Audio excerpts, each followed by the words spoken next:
KPG হাসপাতালে চিকিৎসা নেওয়ার পর তামিম ইকবাল এখন আছেন এভারকেয়ার হাসপাতালে। হার্ট অ্যাটাকের ধকল কাটিয়ে খানিকটা সুস্থ এখন তামিম ইকবাল। তবে এখনও তামিম ইকবাল তার পুরনো অভ্যাস ছাড়তে পারেননি বলেছেন ডাক্তার।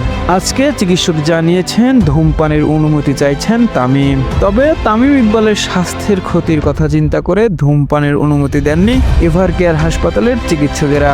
তামিমের শরীরটা আগের থেকে বেটার আছে এখন, তবে ঝুঁকিটা এখনো পুরোপুরিভাবে কেটে যায়নি, এমনটাই মনে করেন এভারকেয়ার হাসপাতালের চিকিৎসক ডাক্তার মোহাম্মদ শাহাবুদ্দিন তালুকদার। তামিম ধূমপান ছাড়তে পারবেন না, তাই তো ধূমপানের দ্বিতীয় অপশন হিসাবে ভেপের কথা বলেছিলেন তামিম ইকবাল, কিন্তু তাতেও সরাসরিভাবে নাকচ করেছেন এভারকেয়ারের হাসপাতালের চিকিৎসকেরা। ভেপের মাধ্যমে ক্যান্সারের ঝুঁকি থাকে, তাই তো ধূমপান বা ভেপ এই দুটি বদ অভ্যাসই ছাড়তে হচ্ছে তামিম ইকবালকে।